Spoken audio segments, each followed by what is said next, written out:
श्री गणेशाय नमः। सच्चिदानन्दरूपाय विश्वोत्पत्त्यादिहेतवे तापत्रयविनाशाय श्रीकृष्णाय वयं नमः। नमस्कार, welcome back to JNP channel. आज हम अपने वीडियो में अथरमा एकादशी महात्म्य जानेंगे। तो चलिए वीडियो को स्टार्ट करते हैं। धर्मराज युधिष्ठिर बोले कि हे भगवान, अब आप मुझे कार्तिक मास की कृष्ण पक्ष की एकादशी की कथा सुनाइए। इस एकादशी का नाम क्या है तथा इससे कौन सा फल मिलता है, सो सब विस्तार पूर्वक कहिए। श्री कृष्ण भगवान बोले कि हे राजराजेश्वर, कार्तिक मास के कृष्ण पक्ष की एकादशी का नाम रमा है। इसके व्रत से समस्त पाप नष्ट हो जाते हैं। इसकी कथा निम्न प्रकार है।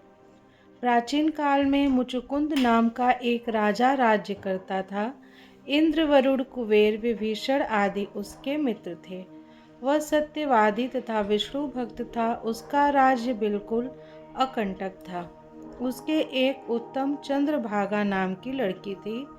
उसने उस लड़की का विवाह राजा चंद्रसेन के पुत्र शोभन के साथ किया। एक समय जबकि वह अपनी ससुराल में थी, एक एकादशी पड़ी। चंद्रभागा सोचने लगी कि अब एकादशी समीप आ गई है, परंतु मेरे पति अत्यंत कमजोर हैं, इसलिए यह व्रत नहीं कर सकते।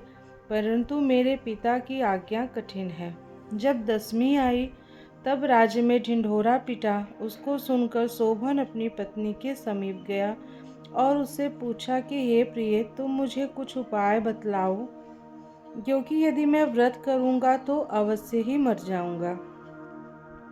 इस पर चंद्रभागा बोली, हे प्राणनाथ, मेरे पिता के राज्य में एकादशी के दिन कोई भी भोजन नहीं करता है। यहाँ तक कि हाथी, घोड़ा, ऊंट आदि भी तृण, अन्न, जल आदि ग्रहण नहीं करते। फिर यहाँ मनुष्य कैसे भोजन कर सकते हैं? यदि आप भोजन करना चाहते हैं तो यहाँ से दूसरे स्थान को चले जाइए, क्योंकि यदि आप इसी स्थान पर रहोगे तो आपको व्रत अवश्य ही करना पड़ेगा। इस पर शोभन बोला कि हे प्रिय, आपका कहना अति उत्तम है। मैं व्रत अवश्य ही करूँगा। भाग्य में जो लिखा है वो होकर रहेगा। विचार करके उसने एकादशी का व्रत किया और वह भूख और प्यास से अत्यंत व्याकुल होने लगा। अब सूर्य भगवान भी अस्त हो गए और जागरण के लिए रात्रि हुई। वह रात्रि शोभन को दुख देने वाली थी। दूसरे दिन प्रातः से पहले शोभन इस संसार से चल बसा। राजा ने उसके मृतक शरीर को दहन करा दिया। चंद्रभागा अपने पति की आज्ञा अनुसार अग्नि में दहन न हुई और पिता के घर रहना उत्तम समझा। रमा एकादशी के व्रत के प्रभाव से शोभन को मंदराचल पर्वत पर धन धान्य से युक्त तथा शत्रुओं से रहित एक उत्तम नगर प्राप्त हुआ। उसके अटारी में रत्न तथा स्वर्ण के खंभे लगे हुए थे। जिस स्थान पर अनेकों स्फटिक खंभे शोभा दे रहे थे, वहां पर वह स्वर्ण मणियों के सिंहासन पर सुंदर वस्त्र तथा आभूषण से युक्त बैठा हुआ था। वहां आभूषणों से युक्त गंधर्व तथा अप्सराएं उसकी स्तुति कर रहे थे। उस समय शोभन दूसरे इंद्र के समान प्रतीत हो रहा था। एक समय मुचुकुंद नगर में रहने वाला सोम शर्मा नाम का ब्राह्मण तीर्थ यात्रा के लिए निकला। उसने घूमते घूमते उसको देखा। वह ब्राह्मण उसको अपने राजा का जमाई जानकर उसके निकट गया। राजा शोभन ब्राह्मण को देखकर आसन से उठ खड़ा हुआ और अपने ससुर तथा स्त्री चंद्रभागा की कुशलता को पूछने लगा। सोम शर्मा ब्राह्मण बोला कि हे राजन, हमारे राजा कुशल से हैं तथा आपकी पत्नी चंद्रभागा भी सकुशल हैं।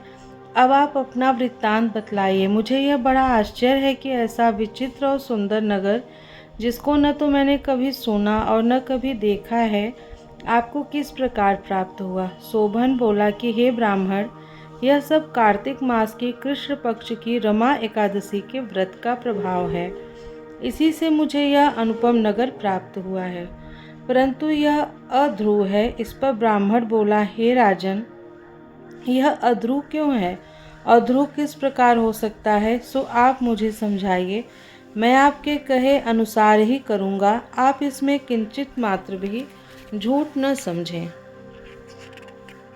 शोभन बोला, हे ब्राह्मण, मैंने श्रद्धापूर्वक व्रत किया था, उसके प्रभाव से मुझे यह नगर प्राप्त हुआ है, इसलिए मैं अध्रुव मानता हूँ। यदि तुम इस वृत्तांत को राजा मुचुकुंद की पुत्री चंद्रभागा से कहोगे तो इसको ध्रुव बना सकती हैं। ब्राह्मण ने वहां आकर चंद्रभागा से समस्त वृत्तांत कहा। इस पर राजकन्या चंद्रभागा बोली कि हे ब्राह्मण, आप क्या यह सब वृत्तांत प्रत्यक्ष देख करके आए हैं या अपना स्वप्न कह रहे हैं? इस पर ब्राह्मण बोला, हे पुत्री, मैंने तेरे पति शोभन को तथा उसके नगर को प्रत्यक्ष देखा है, परंतु वह नगर अध्रुव है। तू कोई ऐसा उपाय कर जिससे कि वह ध्रुव हो जाए। इस पर चंद्रभागा बोली कि हे महाराज, आप मुझे उस नगर में ले चलिए। मैं अपने पति को देखना चाहती हूँ। मैं अपने व्रत के प्रभाव से उस नगर को ध्रुव बना लूँगी। चंद्रभागा के वचनों को सुनकर वह सोम शर्मा ब्राह्मण उसको मंदराचल पर्वत के पास वामदेव के आश्रम को ले गया। वामदेव ने उसकी कथा को सुनकर चंद्रभागा को मंत्रों से अभिषिक्त किया।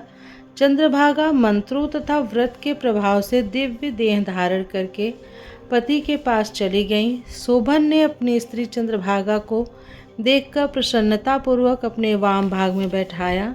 चंद्रभागा बोली, हे प्राणनाथ, अब आप मेरे पुण्य को सुनिए। जब मैं अपने पिता के गृह में 8 साल की थी, तब से ही मैं यथाविधि एकादशी का व्रत करने लगी हूँ।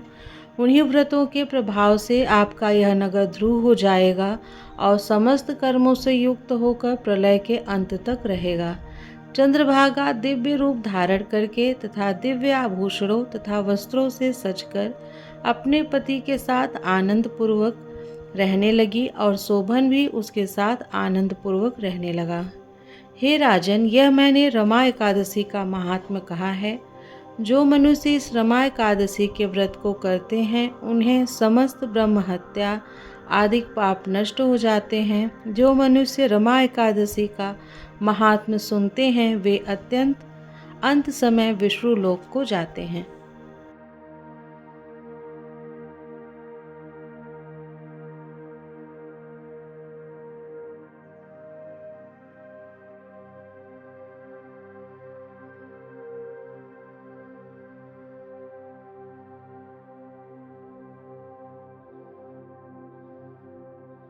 कृष्णाय वासुदेवाय हरे परमात्मने प्रणतक्लेश नाशाय गोविंदाय नमो नमः।